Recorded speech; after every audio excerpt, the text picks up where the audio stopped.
you and your coaches spent a lot of time in the hiatus looking at film, exchanging ideas, getting ready for stuff.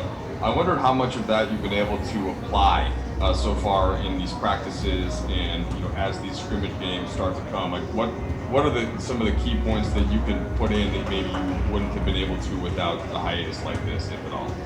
Well, I think just the ability to strengthen some of the habits that we were developing throughout the season that were really working for us. You come into the season with a blueprint, and it always gets tweaked a little bit. Whether like we always say, whether you're building a house, the blueprint starts here, but then you got to modify here, modify there, and we've added some things, subtracted some things, and those were some of the things those were things that became clear during the hiatus. That when we came back to try to reestablish our habits, some were more important than maybe they were at the beginning of camp because they were so successful for us. So it may have reprioritized the way we're implementing our system. Hey Frank, it's Tanya. Hi, Tanya. Hi, I was curious. We got to see a little bit of him before the break, but how's Marquise Morris been looking? Yeah, we're trying not to comment too much on individual players' performances right now, as we're still waiting to manage this time where we're respecting players' privacies. So I'm going to refrain from commenting on that.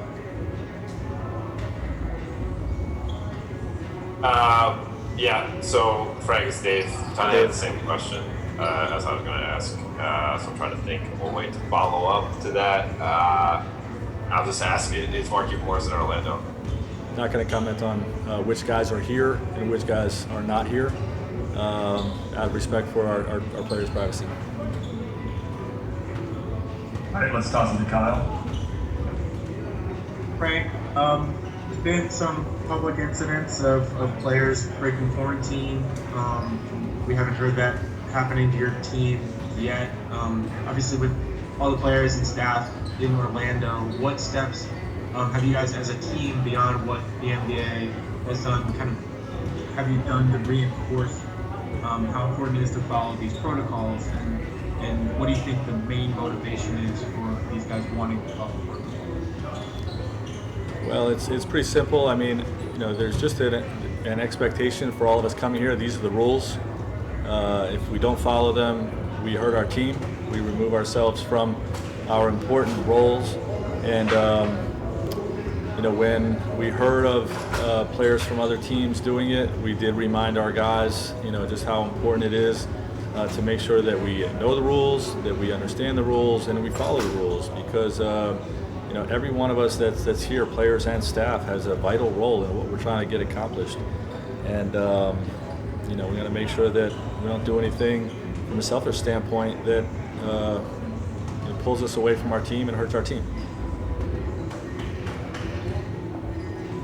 Go to Sam. Hey Frank, Sam Anderson, Athletic. Good to see you. Hi, Sam. I was hoping to get your perspective on the uniqueness of this coaching challenge. Your job goes way beyond the X's and O's, and all of a sudden, if you guys go as far as you would like to, you're talking about 3 months with coaches and staff not having their families around, players not having families for a long time. What steps are you guys taking, if any, to try to bring the comforts of home to Orlando, and from a mental health standpoint, get everybody in a really good place to compete, because none of you have really been through something like this before? That's definitely true. This is a unique environment that we've entered into.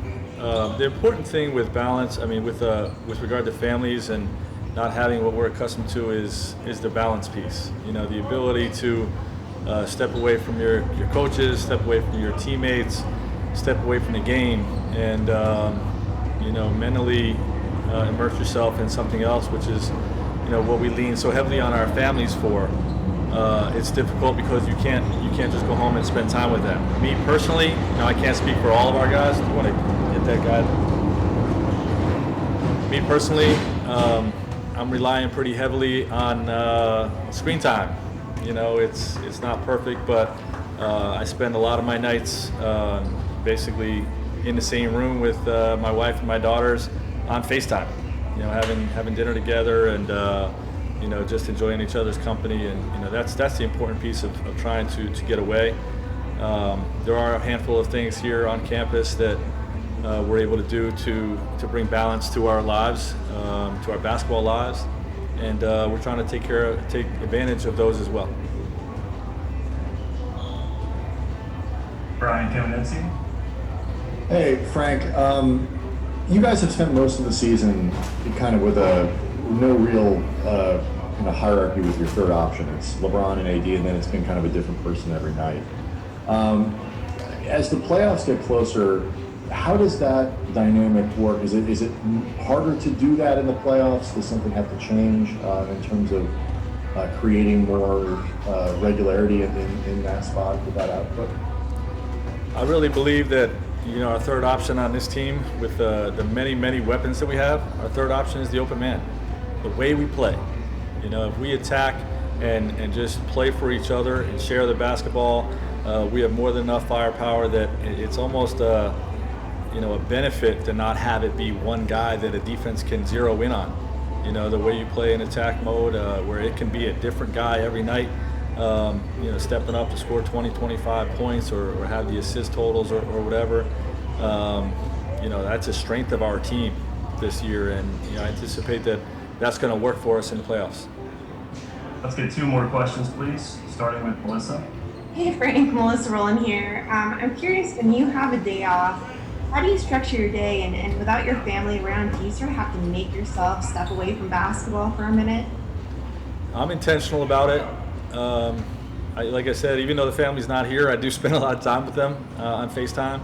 But I do personally. A lot of coaches will study a lot of film and a lot of meetings with players. I personally try to be away from it as much as possible. I played golf yesterday.